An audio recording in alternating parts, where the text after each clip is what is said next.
E a irmã contou esse testemunho, né? A irmã ali também conseguiu um terreno. Obrigado, irmão. Meio de oração, busca a Deus.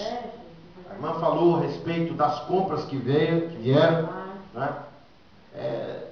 Muitas pessoas vão dizer que isso é mentira, que a irmã está inventando, né? Mas como é que se explica, por exemplo, esse salão bonito, né? Com essa cerâmica bem colocada, e ela é uma pessoa desempregada, não é? Ela não mexe com drogas, né? Ela não anda roubando carros por aí, né? E está tudo aqui, graças a Deus. Muitas pessoas, meus irmãos, nos últimos dias, muitos pregadores gostam de abordar temas que falam sobre família e dinheiro. Só que Deus tem me despertado nos últimos dias, em especial nessa campanha, para falar sobre o sobrenatural de Deus. Porque existem pessoas separadas para a obra, como foi o caso dos apóstolos Tiago, Pedro e João, que quando eles voltaram a trabalhar materialmente, Jesus Cristo jogou na cara deles: olha, vocês não têm fé, eu separei vocês para a minha obra, e para de pescar, pode parar, vocês vão trabalhar como bispos primazes da minha obra. E não faltou nada para eles.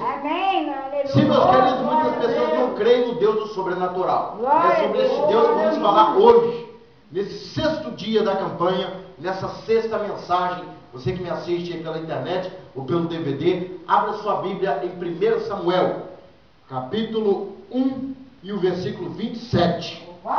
Gostaria de mandar um abraço também para o pastor Benedito Floriano, né, que foi uma pessoa que eu ministrei essa mensagem outras vezes. E também para o pastor Adilson, né? E hoje Deus vai nos dar uma outra revelação com base no mesmo tema e no mesmo capítulo. Amém? Vamos ler a passagem bíblica em 1 Samuel, capítulo 1, verso 27. Diz assim: por este menino orava eu, e o Senhor me concedeu a petição que lhe fizera. Mais uma vez: por este menino orava eu, e o Senhor me concedeu a petição que lhe fizera. Podemos assentar. Meus queridos, nós temos o livro de 1 Samuel.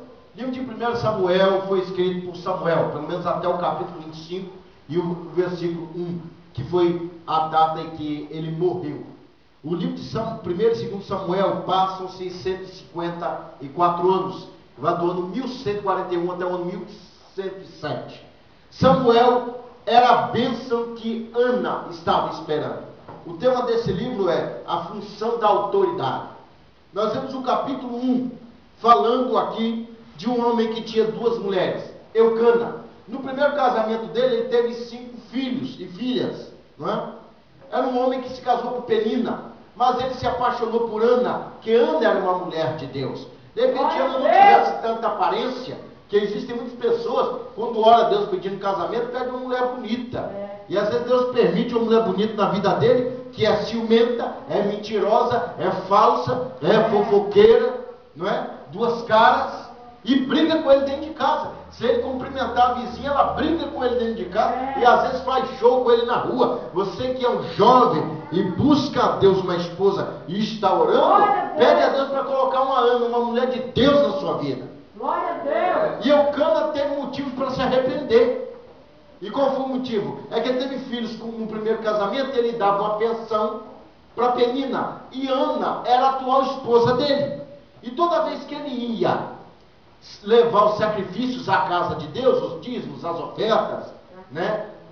Entregar o que era do Senhor, Ana ia junto com ele, de braço dado. E Penina tinha ódio dela, porque ela dizia: essa aí é outra, ela tomou meu marido. E aí vem a provação na vida da mulher de Deus. Ela dizia assim: nossa, tomou meu marido e não consegue dar um filho para ele, né? Útero seco. Daqui já saiu 5. 5. Isso era para ter nascido homem. Você não gera filhos. Será que você não é homem não, hein? Eucana, você casou, foi com mulher ou com homem? Você até hoje não teve filho com ela, e ela suportava aquela provação. Saiba que para quem vive a fé, provações vão vir. Angústia, alguém vai dizer: você não recebeu a bênção porque você não merece a bênção. Você não recebeu a bênção? Porque você está em pecado. Você olha a sua vida ao raio-x da palavra, se eu estou te obedecendo. Então, se você está no caminho luminoso que é Jesus, espera, passa a prova, que a vitória vai vir. Vivendo a fé. Ana passou, o segundo pilar que eu identifico aqui é a perseverança dela. Ela continuava orando, continuava pedindo. Existem provações que você vence trabalhando. Minha namorada, por exemplo, está ali, eu sempre encho a paciência dela falando sobre a nossa casa que eu estou construindo, né? Ela fala, tá bom, meu bem, tá bom, isso já está incomodando até ela. Mas é que eu penso muito no nosso futuro lá, não é verdade? Então o que acontece? Uma vez eu li um provérbio de Salomão, Salomão disse assim como o pássaro longe do seu ninho, tal é o homem longe do seu lar. Quer dizer, assim como a alma do pássaro está ligada ao ninho, a alma do homem está ligada à sua casa. Você pode ver que você se sente muito melhor na sua casa. Você tem liberdade de ir na geladeira, no fogão, não é verdade? Então, meus queridos, aqui temos liberdade espiritual para dar glória a Deus. Então, olha só. Ana continuava orando. Tem provação que é só oração, é só fé. Tem hora, igual a irmã falou ali, não tinha dinheiro, passou pela luta, a netinha dela com fome, né? Ela ainda aguentava comer feijão e farinha, mas e a netinha dela? Não é verdade? Então tem provações, isso eu falo para quem se acha autossuficiente. Tem pessoas que acham que ele vai conseguir ter aquele carro, ou aquele cargo, ou aquela casa própria, aquele lote lá na Serra, ou em Jardim Camburi, com o trabalho dele. Ele trabalha e o dinheiro não dá. Aí ele guarda um pouquinho, daqui a pouco parece uma doença e o dinheiro vai embora. Fala, Jesus, quando eu vou ter? Usa a sua fé, meu querido. Tem objetivos que é a oração. William Seymour, por exemplo, ele começou um ministério do nada. Era um homem cego de um olho negro e era discriminado. Ele, quando fez o seminário na Igreja Batista, eles colocaram ele para fora. Ele tinha que estudar lá fora, ficar da janela aprendendo. Passou 4 anos de humilhação. Mas quando ele entrou em oração, depois de ter terminado o seminário, Deus deu a ele uma igreja muito grande. E hoje em dia estou numa das igrejas filhas desse movimento pentecostal. Sim, meus queridos, existe provação que é só oração. Ana tinha o seu marido, tinha o seu contato com ele, o seu contato sexual, e o marido dela dizia assim, meu amor, aí viu a terceira parte. Eucana dizia assim, meu amor, eu não sou para você melhor que 5 filhos. E daí eu já tive filhos demais, filho dá dor de cabeça, filho fica doente, filho, mas ela dizia, mas eu quero essa bênção. Persevera na sua bênção, meu irmão, minha irmã. Se um filho não aceita a consolação, mesmo que venha do céu de Deus, fala, Senhor, eu quero essa bênção. Porque essa bênção, porque a bênção que você pede é um filho para Deus. O carro que você pede a Deus não é para passear com mulheres prostitutas, não. É para levar os homens de Deus para fazer a obra de Deus. O lote que você quer construir uma casa é para dar um culto e ação de graça. Enfim, o que você pede é para a honra e glória de Jesus. Então você deve insistir com a sua bênção. Não aceita a consolação, não. Vai ter irmãos que vai ver você tanto tempo pedindo a bênção, vai falar, irmã, desiste dessa bênção. Deus não vai te dar essa bênção, mas Deus tem vitória para você. Acredite e Deus vai te abençoar. Amém. Fico lembrando do irmãozinho, coitado. Era bem parecido com o Ana, abrindo parênteses aqui. Ele falava assim, Senhor, eu quero uma moça que goste de louvar, uma moça que seja bonita, seja loura, olhos azuis. Foi colocando do jeito que ele queria, colocou na capa da Bíblia. E ele ia para o monte e orava. Ele ia para a vigília e orava. Campanha de consagração, ele orava. E sempre pedindo a Deus. Um dia tem alguns irmãos que às vezes têm intimidade com a gente e pega a nossa Bíblia e abre e fica olhando alguma coisa. Aí ele falou assim, a esposa que eu peço a Deus. E eles leram e começaram a rir. Sabe como é a mocidade, né?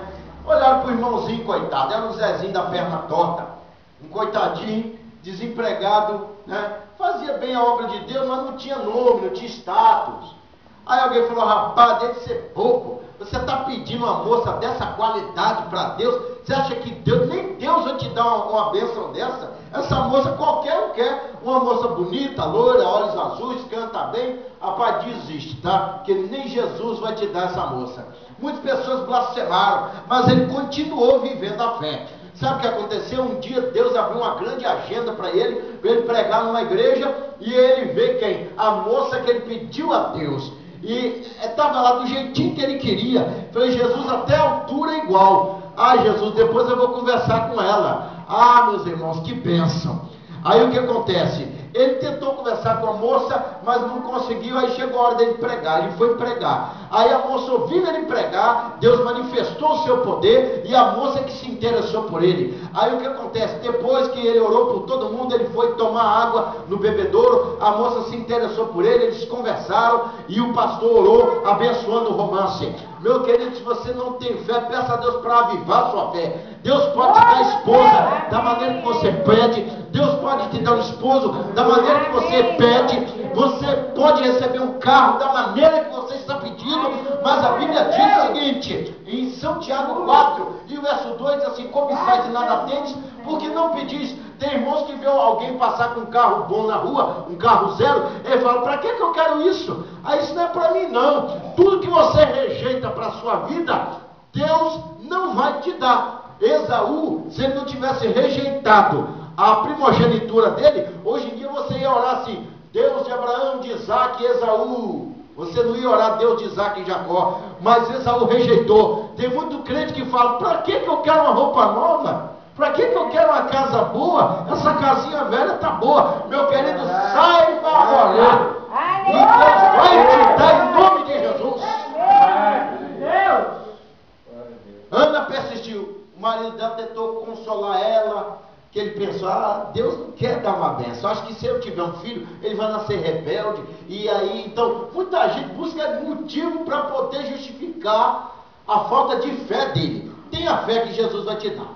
Então olha só, a quarta parte, Ana foi para o templo, enquanto muita gente estava lá tomando vinho, muita gente estava se banqueteando, comendo pão, comendo à vontade, ela foi lá buscar o Senhor. Muitas pessoas deixam de ir para a igreja para ir para o banquete, mas ela não, ela sacrificou sua carne, foi para o banquete, foi para o joelho, foi para a oração. A irmã Rosângela mesmo é um bom exemplo, está aqui toda sexta-feira buscando a Deus. Os macumbeiros estão lá jogando maldição e ela está orando, Deus está cortando, está enviando os anjos.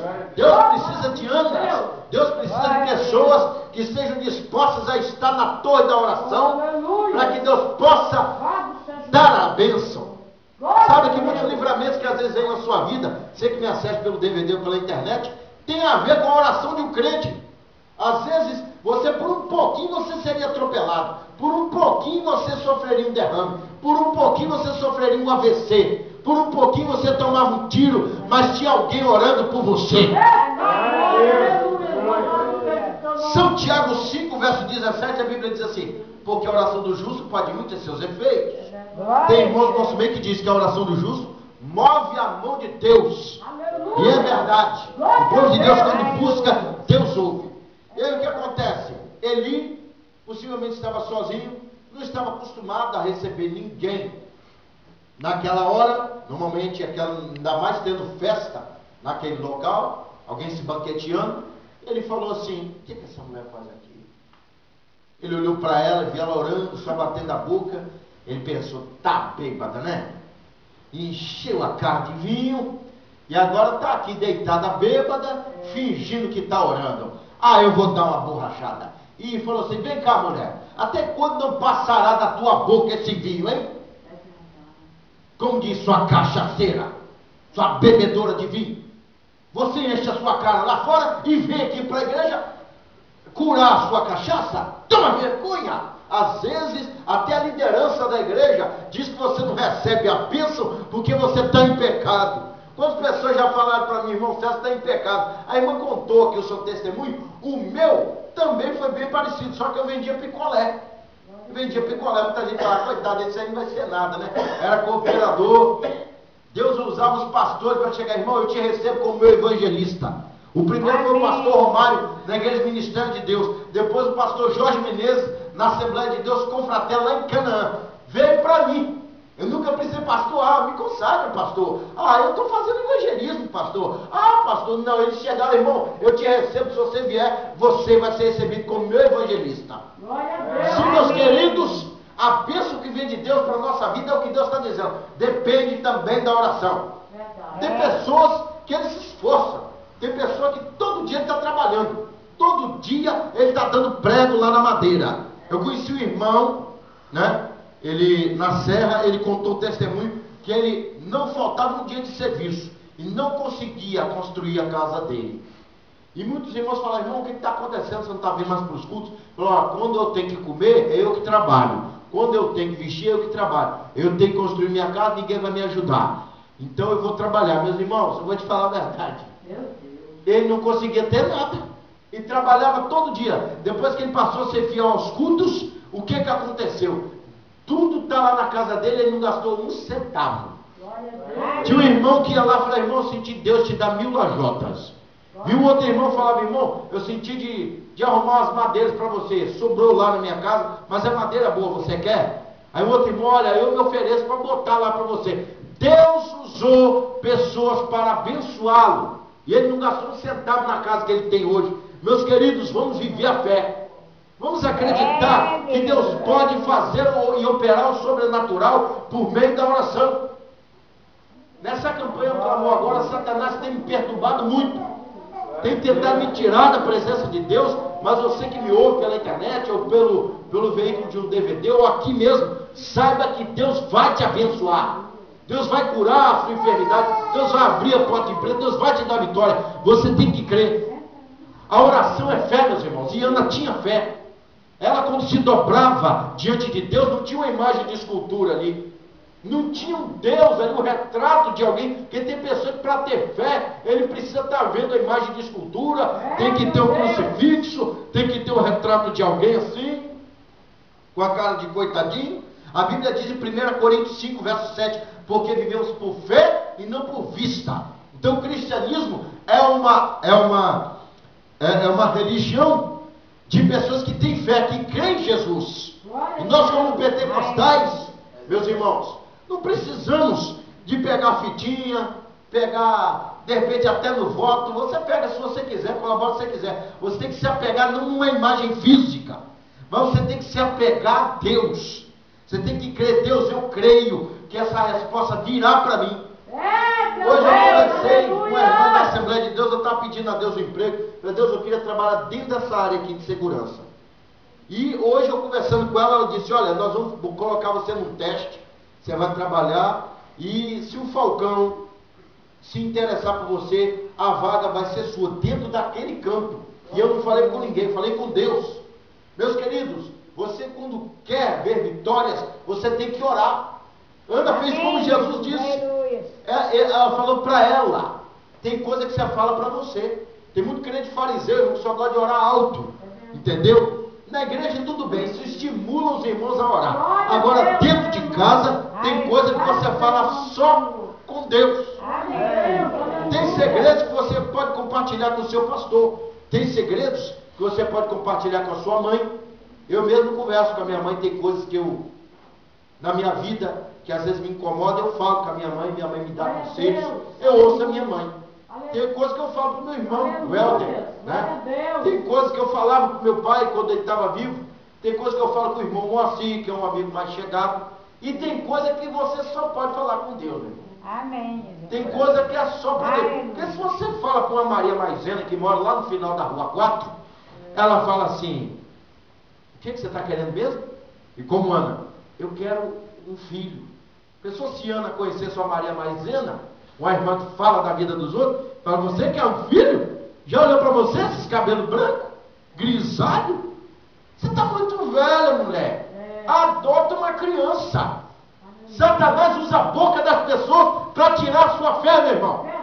Não desista do seu milagre. A Bíblia Sagrada diz em Hebreus 11, verso 1 e o 6, nos diz assim, ora a fé é o firme fundamento das coisas que se esperam e a prova das coisas que se não veem. O que é isso? A fé é igual cavar sapata. Você bota ali a ferragem, você coloca ali a areia, o cimento, a massa funda, você tapa, você não ferramenta, a sapata, mas ela está ali. A fé é igualzinho. Você tem que crer. Você tem que olhar para o céu e além dessa linda cortina de nuvens, além desse azul maravilhoso, você está vendo Deus. Você tem que crer que Ele está te vendo. O Salmo 33, o verso 12 diz assim: os olhos do Senhor estão, aliás, Salmo 33, o verso 17, diz assim: os olhos do Senhor estão sobre aqueles que o temem. Essa é uma revelação de Deus. O irmão falou sobre a revelação de Davi. Os salmos também, os cânticos, eles são profecias. Alguém canta assim: nada pode deter quando o anjo aparecer, as portas de ferro vão se abrir. Eu gosto de ouvir esse louvor. Isso está dizendo da providência divina sobre a nossa vida. Quem ora, irmão? Porque quem é racional, quem é ateu, ele não entende o que é uma pessoa fechar as pernas, dobrar o joelho e fechar os seus olhos. Ele acha que ele está consolando a alma dele, falando com um ser imaginário. Só que os ateístas não sabem explicar por que tantas igrejas crescem, por que tanto milagre acontece, por que tanta bênção a gente conta. Eles não acreditam, porque o diabo não deixa ele acreditar, mas ele vai ver com os olhos dele. Glória a Deus! Glória a Deus! Gosto muito de falar do pastor Divino. Ele era mendigo lá na Serra e hoje é um homem bem sucedido, é fundador da igreja Aliança Cristã de Israel em Maringá. Ele é um homem bem sucedido como empresário, e ele era mendigo no passado, e Deus fez uma grande obra através dele. Se você for ver a história das Assembleias de Deus, Daniel Berg com Marvin Green, dois homens, um do campo, um outro letrado, eles não falavam nem direito a nossa linguagem, e quem diria que a Assembleia de Deus ia crescer tanto no Brasil? Sim, meus queridos, é viver a fé. Você tem que sair da letra e entrar no espírito. Você tem que viver, e não de experiência dos outros. A irmã contou o testemunho, mas Deus quer que você conte o seu testemunho também. Deus quer que você seja instrumento de exaltação da parte de Deus. Alguém tem que ouvir o que você está falando e falar: esse é um exemplo para me seguir. Há um irmão que viveu, que ganhou, que passou por uma experiência com Deus. Os irmãos Maranata falam experiência, ou seja, pessoas que passaram por um milagre, que receberam uma bênção. Até os católicos às vezes passam, quando eles oram só a Deus. Eu acredito que Deus entrega uma bênção ao irmão católico, que eu já ouvi católico que ele servia só a Deus. É que alguns deles saem de lá, mas já receberam vitória. Então, que Deus é esse que você tem, que nunca te dá nada? E para finalizar, irmãos, Ana, ela foi humilde. Ela disse: não, a tua serva. Ela disse assim: a tua serva, ela está derramando o seu coração diante de Deus. A tua serva não está bêbada, não. Você vê uma mulher humilde, que não lutou, que não discutiu com o homem de Deus. Na certa, ela tinha lido a lei de Moisés, que dizia para ninguém se levantar contra o ungido de Deus. Se fossem umas mulheres destemperadas como tem hoje, e olhar para a cara dele e falar assim: rapaz, vai para o inferno. Você sabe o que eu estou passando? Eu quero ter um filho, estou pedindo a Deus, eu tento todo dia com meu marido e eu não consigo, e eu deixei de estar lá com ele tomando vinho, estou aqui buscando a Deus, e você está dizendo que eu estou em pecado, que eu estou bêbado? Vá para o inferno, rapaz! Se fosse uma mulher destemperada como tem por aí, ia xingar ele, mas ele não. Ela foi humilde, e Deus usa a boca dele para falar o seguinte: Deus conceda o que precisa o teu coração. Sim, meus queridos, Deus usa a minha pessoa agora para falar com você. Deus vai conceder o que pede você. É só você orar, é só você ser humilde, é só você perseverar. Se o que você pede está dentro do que Deus quer te dar, porque tem pessoas, irmão, que pedem coisas que Deus não quer dar. Eu conheci um gay que ele pediu a Deus para ele casar com outro homem. Tem pessoa que pede: Jesus, eu quero que você quebre a perna daquele homem. Eu quero que o senhor faça ele bater o carro, ele quebra as pernas e fique 6 meses no CTI. Tem pessoa que pede: Jesus, eu quero que aquele homem, quando tomar uma sopa de maisena, aliás, um mingau de maisena, ele engasga e ele morre. Tem pessoa que ora assim: Deus não vai dar coisa nenhuma nesse sentido. Tem pessoa, conheci uma mulher que diz que é uma missionária lá da terra, fala assim: Jesus, eu não aceito Jesus. ficar casado com meu marido. Mata ele que eu quero casar com fulano. Então tem coisas que Deus não vai te dar. São Tiago 4, verso 3 diz assim: pedis e não recebeis, porque pedis mal. Tem gente que fala: Jesus, me dá aquela mulher ali, porque ela tem as pernas grossas, porque ela é bonita. Aí ele quer prostituição. Deus não vai te dar prova para a sua vida, não. Deus quer dar bênção para você. E a última parte que eu vejo aqui em Viver a Fé com base na vida de Ana é o que eu li aqui, irmãos. Olha o verso 26. Ah, meu Senhor, tão certo como vives, eu sou aquela mulher que aqui esteve contigo orando ao Senhor. Por este menino orava eu, e o Senhor me concedeu a petição que eu lhe fizera. Ela contou a bênção para o pastor. Ela falou assim: irmão Eli, eu estava orando com o senhor aquele dia, lembra? Deus respondeu, amém. Igreja que vive a fé é a igreja que vive o sobrenatural. Igreja que vive a fé é a igreja que vai receber vitória, vai contar a bênção e vai vencer em nome de Jesus. Vamos pôr de pé, irmãos, e vamos orar agora. Agora a oração do clamor. Glória a Jesus. Aleluia. Quantos carecem de uma bênção, diga amém. Amém. Meus queridos, quantos têm passado luta por causa dessa campanha? Eu tenho.